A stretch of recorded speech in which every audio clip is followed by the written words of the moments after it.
The most insane ways. People tried to cheat death and failed. Imagine you're about to die. Not just any death. Something slow, painful, and absolutely terrifying. But wait, what if you could outsmart fate? What if you could cheat death? History is full of people who tried and failed spectacularly. From kings drinking liquid gold to philosophers freezing themselves in honey like some ancient sci-fi experiment, today we're diving into the most insane ways people tried to live forever, only to end up in history books for all the wrong reasons. So grab a snack, but maybe avoid anything golden, and let's begin. The Emperor Who Drank Gold. Our first contestant in the I'm Smarter Than Death game is none other than Qin Shi Huang, the first emperor of China. This guy built the Great Wall, unified China, and like every overachiever in history, wanted to live forever. His solution? Alchemy. His court doctors told him that drinking mercury and gold could make him immortal. Sounds totally logical, right? Long story short, he kept drinking mercury-laced elixirs, and instead of becoming an immortal god, he died at the age of 49, probably from heavy metal poisoning. The man who froze himself in honey next, we have Hermes of Heraclea, a Greek philosopher who thought honey was the secret to immortality. He was so convinced that when he felt death coming, he told his followers, "Hey guys, cover me in honey and seal me in a stone coffin." His logic? Honey is a natural preservative, so why not just marinate yourself into eternity? Spoiler alert, it didn't work.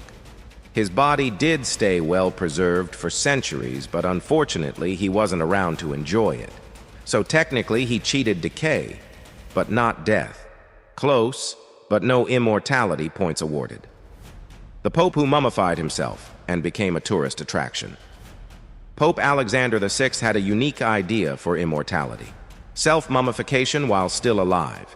He believed if he gradually removed all moisture from his body, he could avoid rotting after death. So he sat in rooms full of dehydrating herbs and spices, like a human jerky experiment. Shocking no one, he ended up dying way sooner than expected because, well, the human body needs water. The kicker? His body still rotted horribly after death, to the point where even the Vatican couldn't salvage him. And here, ladies and gentlemen, is the former pope who tried to become a raisin but ended up as, well, soup. The king who thought blood would save him. King Louis XI of France had a real issue with dying. So he started chugging the blood of young people like some medieval vampire. The logic? Youthful blood equals youthful body. But unfortunately, medicine in the 1400s was basically guesswork. So instead of eternal life, he got infections and organ failure.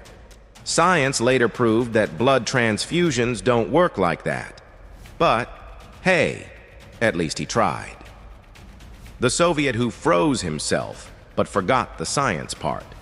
Let's fast forward to the 20th century, where the Cold War was heating up, and, apparently, so were the ideas about immortality.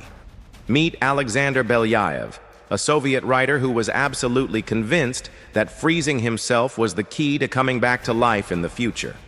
Belyaev's plan was simple: freeze himself. And once science caught up, they'd thaw him out and poof, he'd be back, ready to continue his life. The only problem?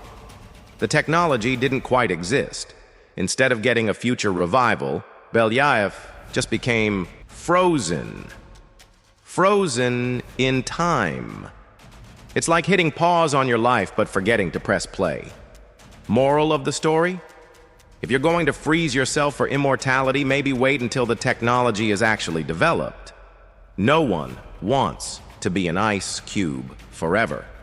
And maybe, just maybe, don't do it in your basement. The man who drank his own urine to stay young.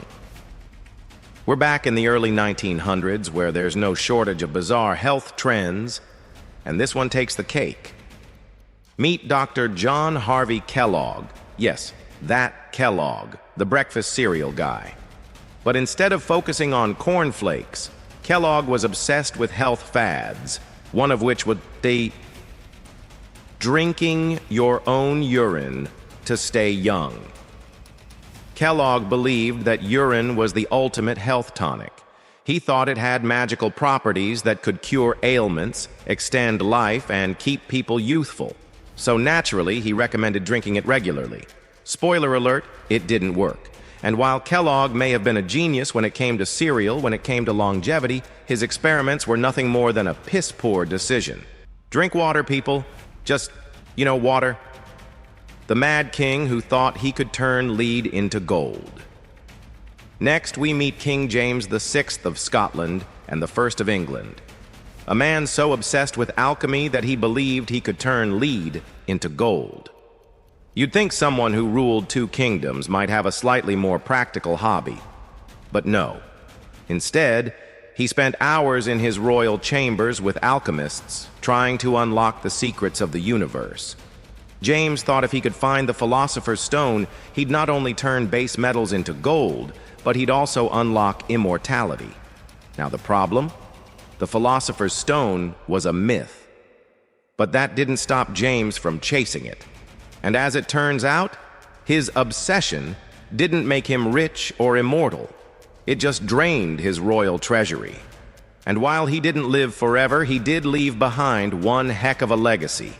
An entire kingdom filled with financial ruin, and an endless list of alchemists who couldn't even manage to turn his lead into gold. Moral of the story? If a guy starts mixing chemicals with the hope of becoming immortal, it's probably best not to fund it with your kingdom's entire budget. The emperor who tried to ride a dragon into the afterlife.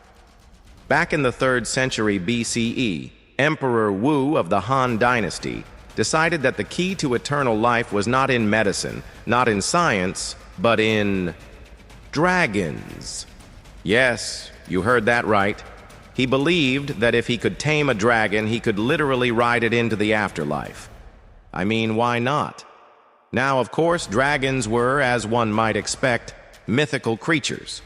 But Wu wasn't one to let little things like facts stand in his way. He ordered the construction of a giant dragon-shaped carriage that he could use to travel to the afterlife. Did the dragon swoop him into eternity? Well, no. His attempt at immortality came crashing down, literally. Instead of becoming one with the mystical beast, Emperor Wu's dragon carriage ended up as nothing more than an extravagant pile of myth, fantasy, and a massive waste of resources. Moral of the story? Dragons are great for stories and fantasy, but not so much for personal immortality. The philosopher who burned himself alive to reach the divine now. We head to ancient Rome, where the philosopher Empedocles made an extraordinary attempt to cheat death. This guy didn't just talk about the nature of existence, he was ready to prove it by taking drastic measures. His plan? To burn himself alive to reach the divine. Empedocles believed that by throwing himself into the fire, he could transcend his mortal body and ascend to the gods. Talk about taking burning passion to the next level. What actually happened? Well, let's just say he didn't become a god. Instead, he became a pile of ashes, with nothing left but a few stories from his followers and a heap of burnt robes.